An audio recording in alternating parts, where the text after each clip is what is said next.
Hi hello ನಮಸ್ಕಾರ ಸ್ನೇಹಿತರೆ. ಏನಪ್ಪ ಇದು ಲಕ್ಷ್ಮಿ ಹೋಗ್ತಿರುವುದೆಲ್ಗೆ, ಇದ್ರ ನಡುವೆ ಈ ಕಡೆ ಕೀರ್ತಿ ಮೇಲೆ ಅಟ್ಯಾಕ್, ಕಾವೇರಿ ಮೇಲೆ ಅಟ್ಯಾಕ್. ವೈಷ್ಣವ್ ಸೆಳೆದಿದ್ದದ್ದು ಯಾಕೆ? ವೈಷ್ಣವ್ಗೆ ಕಾವೇರಿ ಕರ್ಮಕಾಂಡ ಗೊತ್ತಾಯ್ತಾ ಅಥವಾ ಲಕ್ಷ್ಮಿಯ ಮುಂದೆ ಲಕ್ಷ್ಮಿನೇ ಸಿಕ್ಕಿ ಬಿದ್ಲ? ಇದೆಲ್ಲವನ್ನ ಕೂಡ ತಿಳ್ಕೋಬೇಕು ಅಂದರೆ ಈಗಲೇ ನಮ್ಮ ಈ ಚಾನಲ್ನ ಸಬ್ಸ್ಕ್ರೈಬ್ ಮಾಡಿ, ಹಾಗೆ ಈ ಒಂದು ವಿಡಿಯೋವನ್ನು ಪೂರ್ತಿಯಾಗಿ ನೋಡಿ. ಇಲ್ಲಿ ಅಂಕಿತ್ ಮತ್ತು ಕೀರ್ತಿ ಮಾಡಿರೋ ಕೆಲಸದಿಂದ ವೈಷ್ಣವ್ ಮತ್ತು ಲಕ್ಷ್ಮಿ ಭೇಟಿಯಾಗಿದೆ. ಇಲ್ಲಿ ಇಬ್ಬರ ನಡುವೆ ಕ್ಲಿಯರ್ ಕಟ್ ಆಗಿ ಗೊತ್ತಾಗಿದೆ ಇಬ್ರನ್ನ ಕರೆದಿಲ್ಲ ಅಂತ ಹೇಳಿ. ಫೈನಲಿ ಇಬ್ರನ್ನ ಕರೆದಿಲ್ಲ ಅನ್ನೋ ವಿಷಯ ಗೊತ್ತಾಗ್ತಿದ್ದಾಗೆ ಕರೆದಿದ್ದು ಯಾರು ಅನ್ನೋ ಪ್ರಶ್ನೆಗೆ ಅಂಕಿತ್ ಅನ್ನೋ ಉತ್ತರ ಸಿಗ್ತದೆ, ಕೀರ್ತಿ ಅನ್ನೋ ಉತ್ತರ ಸಿಗ್ತದೆ. ಅವರಿಗೆ ಗ್ರಾಚಾರ ಬಿಡಿಸ್ತೀನಿ ಅಂತ ವೈಷ್ಣವ್ ಹೇಳಿದ್ರೆ ಅಣ್ಣ ಅದಕ್ಕೆ ಬಂದಾಗ್ಲಿ ಅಂತ ಅವ್ನು ಟ್ರೈ ಮಾಡ್ತಾನೆ. ಅವ್ರಿಗೆ ಯಾಕೆ ಬೈತೀರ? ಅವಕಾಶ ಸಿಕ್ಕಿದೆ, ನಾನು ಮಾತಾಡಬೇಕು ಅಂತ ನಿರ್ಧಾರ ಮಾಡ್ತಾಳೆ ಲಕ್ಷ್ಮಿ. ಬಟ್ ವೈಷ್ಣವ್ ಯಾವ್ದಕ್ಕೂ ಕೂಡ ಅವಕಾಶ ಕೊಡುವುದಿಲ್ಲ. ನಂಬಿಕೆನೇ ಇಲ್ಲ ಅಂದಮೇಲೆ ಅಲ್ಲಿ ಮಾತಾಡೋದ್ರಲ್ಲಿ ಅರ್ಥ ಇಲ್ಲ ಅಂತ ಹೇಳಿ ಹೊರಟ್ರೆ, ಇಲ್ಲ ಯಾವುದೇ ಕಾರಣಕ್ಕೂ ನಾನು ನಿಮ್ಮನ್ನ ಬಿಡುವುದಿಲ್ಲ, ನಾನು ನಿಮ್ಮ ಹತ್ರ ಮಾತಾಡಲೇಬೇಕು ಅಂತ ಹೇಳಿ ಲಕ್ಷ್ಮಿ ಹಾಗೆ ಮಾಡ್ತಾಳೆ. ಇದರಿಂದಾಗಿ ವೈಷ್ಣವ್ ಏನಿದು ಇದ್ಯಾವ ನಾಟಕ, ಈ ನಾಟಕಕ್ಕೆಲ್ಲ ನಾನು ಬಗ್ಗೋದಿಲ್ಲ, ಇದು ಯಾವುದನ್ನ ಕೂಡ ನನ್ನ ಹತ್ರ ಇಟ್ಕೋಬೇಡಿ ಅಂತ ಹೇಳ್ತಾರೆ. ಏನು ಮಾತಾಡ್ತಿದ್ರ? ಈ ರೀತಿಯಾಗಿ ನಾನು ಡ್ರಾಮಾ ಮಾಡ್ತಿದ್ದೀನ ಅಂತ ಹೇಳಿದಾಗ ನೀವೇ ಹೇಳಿದ್ರಲ್ವಾ, ನಂಬಿಕೆ ಇಲ್ಲದೆ ಇರೋ ಕಡೆ, ಪ್ರೀತಿ ಇಲ್ಲದೆ ಇರೋ ಕಡೆ ನಂಬಿಕೆ ಇರಲ್ಲ ಅಂತ. ಆ ನಂಬಿಕೆ ನಿಮ್ಗಿದ್ದಿದ್ರೆ, ಪ್ರೀತಿ ಇದ್ದಿದ್ರೆ ನನ್ನ ಹತ್ರ ಎಲ್ಲವನ್ನ ಕೂಡ ಮುಚ್ಚುಮರೆ ಇಲ್ಲದೆ ಹೇಳ್ತಿದ್ರಿ.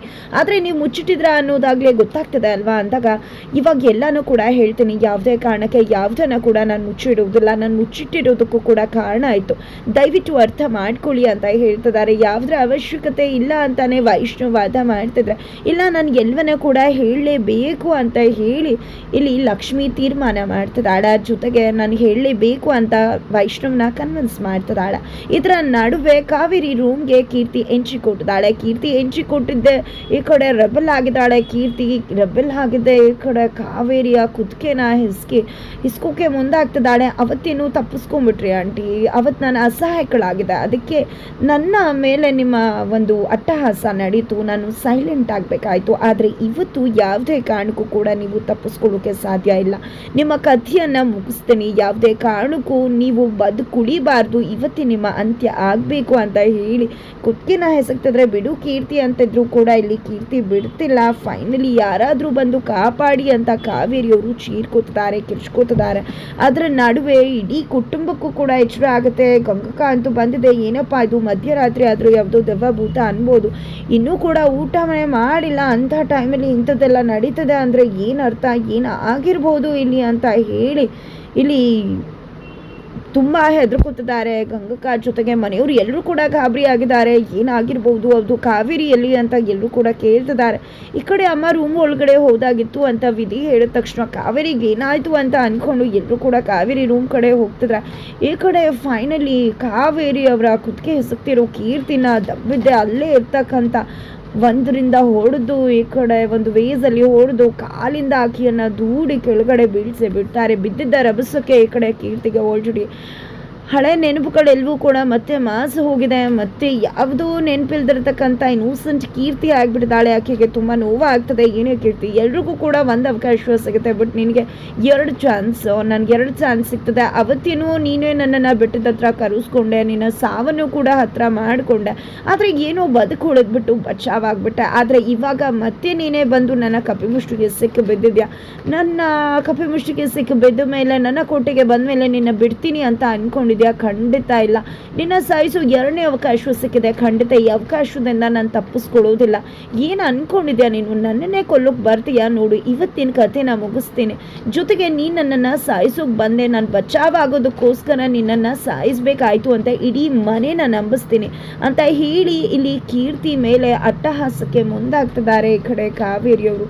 ತದನಂತರ ಆ ಕಡೆ ವೈಷ್ಣವ್ ಸರಿ ಆಯಿತು, ಏನೇ ಹೇಳಬೇಕು ಹೇಳಿ ಕೇಳಿಸ್ಕೊತೀನಿ ಅಂತ ಹೇಳ್ತಿದ್ರೆ, ಇತ್ತ ಕಡೆ ಲಕ್ಷ್ಮಿ ಅದು ಅವತ್ತು ಏನಾಯಿತು ಅಂದರೆ, ನನ್ನ ಮತ್ತು ಕೀರ್ತಿ ಕಿಡ್ನಪ್ ಆದಮೇಲೆ ಕೀರ್ತಿ ಅವರು ಕಿಡ್ನಪ್ ಮಾಡಿದ್ದು ಯಾರು ಅಂತ ತಿಳ್ಕೊಳ್ಳೋ ಪ್ರಯತ್ನ ಮಾಡಿದ್ರು, ತಿಳ್ಕೊಂಡ್ರು ಕೂಡ. ಅಲ್ಲಿವರೆಗೂ ನನಗೆ ಕಾವೇರಿ ಅತ್ತೆ ಬಗ್ಗೆ ಏನೂ ಕೂಡ ಗೊತ್ತಿರಲಿಲ್ಲ. ಕೀರ್ತಿ ಒಂದು ವಿಷಯ, ನಿಮ್ಮ ಪ್ರೀತಿ ವಿಷಯ ಗೊತ್ತಾದ ಮೇಲೆ ನನಗೆ ನಿಜವಾದ ಕಾವೇರಿ ಅತ್ತೆಯ ಮುಖ ಗೊತ್ತಾಗಿತ್ತು. ಅದೇ ವಿಷಯವಾಗಿ ನಮ್ಮ 3 ಜನ ಮಾತಾಡಬೇಕು ಅಂತ ನಿರ್ಧಾರ ಮಾಡಿದ್ವಿ ಅಂತ ಮಾತಾಡ್ತಿರ್ತಾರೆ.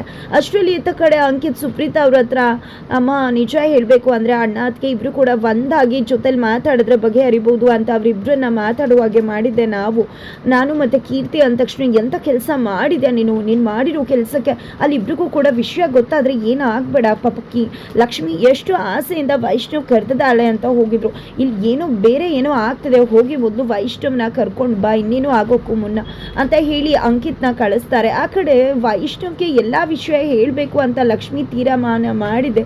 ಹೇಳೋಕೆ ಮುಂದಾಗ್ತಿದ್ರೆ ಅಷ್ಟರಲ್ಲಿ ಅಂಕಿತ್ ಬಂದಿದೆ. ಅಣ್ಣ ಬಾ ಅಣ್ಣ, ಅಲ್ಲಿ ಏನಾಗಿದೆ ಗೊತ್ತಾ, ಅತ್ತೆ ರೂಮಿಂದ ಸೌಂಡ್ ಬರ್ತಿದೆ ಅಂತ ಹೇಳಿ ಇಲ್ಲಿ ವೈಷ್ಣವ್ನ ಕರ್ಕೊಂಡು ಹೋಗೇ ಬಿಡ್ತಾನೆ. ಬಟ್ ಅಷ್ಟರಲ್ಲಿ ಆಲ್ರೆಡಿ ಕೀರ್ತಿ ಕಥೆಯನ್ನು ಮುಗಿಸ್ತೀನಿ ಅಂತ ಮುಂದಾಗ್ತಿರೋ ಕಾವೇರಿಗೆ ಎಲ್ಲರೂ ಕೂಡ ಕಾವೇರಿ ಅಂತ ಬರ್ತಿದ್ದಾಗೆ ಏನೋ ಬಚಾವಾಗ್ಬಿಟ್ಟೆ, ಇವತ್ತು ಎಲ್ಲರೂ ಬಂದು ನಿನ್ನ ಜೀವ ಉಳಿತು ಅಂತ ಹೇಳಿ ಈ ಕಡೆ ಅದನ್ನು ಅವಳ ಕೈಗೆ ಕೀರ್ತಿ ಕೈಗೆ ಇಟ್ಟು ಆ ವೇಸ್ನ ಈ ಕಡೆ ತಾನು ಬೇಡ ಕೀರ್ತಿ ಬೇಡ, ತುಂಬ ನೋವಾಗ್ತಿದೆ, ನಂಗೆ ಏನೂ ಮಾಡಬೇಡ ಅಂತ ಹೇಳಿ ಡ್ರಾಮಾ ಮಾಡೋಕೆ ಶುರು ಮಾಡಿಕೊಂಡೇ ಬಿಡ್ತಾರೆ ಕಾವೇರಿ. ಅಷ್ಟರಲ್ಲಿ ಈ ಕಡೆ ಕೀರ್ತಿ ತುಂಬ ನೋವಿಂದ ಇಟ್ಕೊಂಡು ಎದ್ದಾಳೆ. ಎಲ್ಲರೂ ಕೂಡ ಮನೆಯವ್ರು ಬರ್ತಾರೆ. ನೋಡಿದ್ದೆ ಈ ಕಡೆ ಕೀರ್ತಿನೇ ಏನೋ ಮಾಡಿಬಿಡ್ದಾಳೆ ಕಾವೇರಿಗೆ ಅಂತ ಕಾವೇರಿನ ಓಲೈಸಿದ್ದಾರೆ. ಏನೇ ಅನ್ಕೊಂಡಿದ್ದೆ ನೀನು, ಪದೇ ಪದೇ ಬಂದು ನಮ್ಮಮ್ಮನ ಸಾಯಿಸ್ಬೇಕು ಅಂತಾನೆ ತೀರ್ಮಾನ ಮಾಡ್ಕೊಂಡಾಗಿದೆ, ಏನಾಗಿದೆ ನಿನಗೆ, ನಮ್ಮಮ್ಮ ಏನು ಮಾಡಿದ್ರು ಅಂತ ಈ ರೀತಿ ಎಲ್ಲ ನಡ್ಕೋತಿದ್ಯಾ ಅಂತ ವಿಧಿ ಜೋರು ಮಾಡ್ತಿದ್ರೆ ಈ ಕಡೆ ಸುಪ್ರೀತ್ ಅವ್ರು ಬಂದಿದ್ದೆ.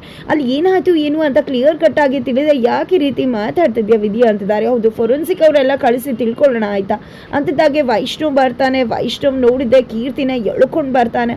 ಈ ಕಡೆ ಕಾರುಣ್ಯ ಅವ್ರನ್ನ ಕೂಡ ಲಕ್ಷ್ಮಿ ಕರೆಸಿದಾಳೆ. ಏನಾಯಿತು ಏನೂ ಗೊತ್ತಿಲ್ಲ. ವೈಷ್ಣವ್ ಅವ್ರನ್ನ ಅಂಕಿತ್ ಕರ್ಕೊಂಡು ಹೋಗ್ಬಿಟ್ಟ. ಅತ್ತೆ ಇನ್ಯಾವ ಹೊಸ ನಾಟಕ ಮಾಡ್ತಿದ್ದಾರೋ ಏನು ಅಂತ ಅನ್ಕೊಂಡು ಮಾತಾಡ್ತಿರ್ತಾರೆ. ಅಷ್ಟರಲ್ಲಿ ಕೀರ್ತಿನ ಎಳ್ಕೊಂಡು ಬಂದು ಹೊರಗಡೆ ಬಿಡ್ತಾರೆ. ಯಾಕೆ ಕೀರ್ತಿನ ಈ ರೀತಿ ದಪ್ತಿದ್ರ ಅಂದಾಗ ಇನ್ನೇನು ಮಾಡಬೇಕಿತ್ತು, ತುಂಬ ಚೆನ್ನಾಗಿ ನಾಟಕ ಆಡ್ತೀರಾ ಕಣ್ರಿ, ಹೊರಗಡೆ ಬಂದು ಡೆಕೋರೇಷನ್ ಮಾಡಿ ನನ್ನ ಜೊತೆ ಡಿನ್ನರ್ ನಾಟಕ, ಅದೇ ಟೈಮಲ್ಲಿ ಕೀರ್ತಿನ ಕಳಿಸಿ ನಮ್ಮಮ್ಮನ ಕೊಲ್ಲೋ ಬುದ್ಧಿ ಅಲ್ವಾ ಅಂದ ತಕ್ಷಣ ಈ ಕಡೆ ಲಕ್ಷ್ಮಿಗೆ ಶಾಕ್ ಆಗುತ್ತೆ. ಏನು ಮಾತಾಡ್ತಿದ್ರ, ನಾನು ಯಾಕಂತ ಕೆಲಸ ಎಲ್ಲ ಮಾಡಲಿ ಅಂತಿದ್ರೆ ಇನ್ನೇನು ಕೆಲಸ ಮಾಡ್ತಿರೋದಿಲ್ಲಿ ಅಂತ ಹೇಳಿ ಇಲ್ಲಿ ವೈಷ್ಣವ್ ಹೇಳ್ತಿದ್ರೆ ಈ ಕಡೆ ಕಾವೇರಿ ಅವರು ಕೂಡ ಹೌದೌದು ಇದನ್ನೆಲ್ಲ ಮಾಡ್ತಿರೋದೇ ಲಕ್ಷ್ಮಿ ಅಂತಾರೆ. ಈ ಕಡೆ ಇಲ್ಲ ಇದೆಲ್ಲ ಡೆಕೋರೇಷನ್ ಮಾಡಿದ್ದೆ ನಾನು, ಇದನ್ನೆಲ್ಲ ಪ್ಲಾನ್ ಮಾಡಿದ್ದೆ ನಾನು ಅಂತ ಕೀರ್ತಿ ಹೇಳಿದಾಗ ನೋಡಿದ್ಯಾ ಈ ಕೀರ್ತಿ ತಲೆ ಕೆಟ್ಟವಳು ಅಂತ ನಾನು ಮೊದಲಿಂದ ಹೇಳ್ತಿದ್ದೆ, ಯಾರು ಕೇಳ್ತಿರ್ಲಿಲ್ಲ, ಇವಾಗಲಾದ್ರೂ ಗೊತ್ತಾಯ್ತು ಅವಳು ತಲೆ ಕೆಟ್ಟವಳು ಅಂತ.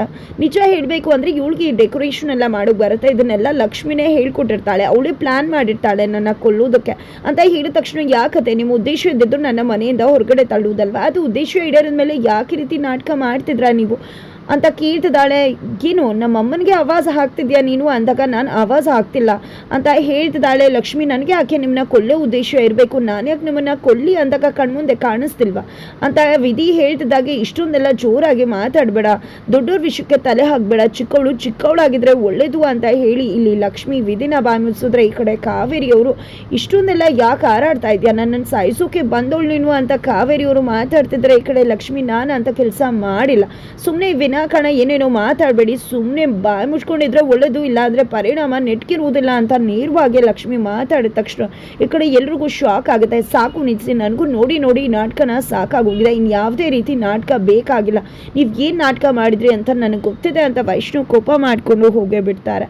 ತದನಂತರ ಈ ಕಡೆ ಕೀರ್ತಿಗೆ ಪೆಟ್ಟಾಗಿರೋದು ಎಲ್ರಿಗೂ ಇಲ್ಲಿ ಲಕ್ಷ್ಮಿ ಮತ್ತು ಕಾರುಣ್ಯಕ್ಕೆ ಗೊತ್ತಾಗುತ್ತೆ. ಕಾವೇರಿನೇ ಏನೋ ನಾಟಕ ಮಾಡಿದ್ದಾರೆ ಅಂತ ಈ ಕಡೆ ಕಾರುಣ್ಯ ಅವ್ರು ಕೂಡ ಇಲ್ಲಿ ಸಾಯಿಸೋಕೆ ಬಂದಿದ್ಯಾರು, ಬಟ್ ಆಪದನೆ ಹೊತ್ತಿದ್ಯಾರು ಅಂತ ಅಂದ್ಕೊಂಡು ಬಾಲಕ್ಷ್ಮಿ ಅಂತ ಹೇಳಿ ಕೀರ್ತಿನ ಕರ್ಕೊಂಡು ಅವ್ರ ಮನೆಗೆ ಹೋಗ್ತಾರೆ. ತದನಂತರ ಇತ್ತ ಕಡೆ ಲಕ್ಷ್ಮಿ ದೇವಸ್ಥಾನಕ್ಕೆ ಬೆಟ್ಟ ಹತ್ಕೊಂಡು ಬಂದಿದ್ದಾರೆ. ಯಾಕೆ ದೇವ್ರೆ, ಕಲ್ಲು ಮುಳ್ಳುಗಳ ದಾರಿ ನಡೀತಾ ಇದ್ದೀನಿ ನಾನು, ಆದರೆ ದಾರಿ ಇದ್ರೆ ಮುಂದೆ ಸಾಕ್ಬೋದು, ಆದರೆ ಪ್ರಪಾತದ ಅಂಚುಲ್ಲಿದ್ದೀನಿ, ಏನು ಮಾಡಬೇಕು ಅಂತಲೇ ತೋಚ್ತಿಲ್ಲ, ನೀನೇ ದಾರಿ ತೋರಿಸ್ಬೇಕು ಅಂತದಾಗ ಅಲ್ಲಿ ಕೇಳ್ತೀಯ, ನನ್ನ ಹತ್ರ ಕೇಳು, ದಾರಿ ತೋರಿಸ್ತೀನಿ ಅಂತ ಕಾವೇರಿ ಎಂಟ್ರಿ ಕೊಟ್ಟಿದ್ದಾರೆ. ಕಾವೇರಿನ ನೋಡಿದೆ ಲಕ್ಷ್ಮಿಗೆ ಶಾಕ್ ಆಗ್ತದೆ. ಹಾಗಿದ್ರೆ ಏನಾಗುತ್ತೆ ಮುಂದೆ ಕಾವೇರಿ ಮತ್ತೆ ಲಕ್ಷ್ಮಿಯ ನಡುವೆ ಮತ್ತೊಂದು ಯುದ್ಧ ಸಮರ ಶುರುವಾಗ್ತದೆಯಾ, ಏನಾಗುತ್ತೆ ತಿಳ್ಕೊಬೇಕು ಅಂದರೆ ಮುಂದಿನ ವಿಡಿಯೋಗೆ ರೀಚ್ ಮಾಡೋದನ್ನು ಯಾವುದೇ ಕಾರಣಕ್ಕೂ ಕೂಡ ಮರಿಬೇಡಿ.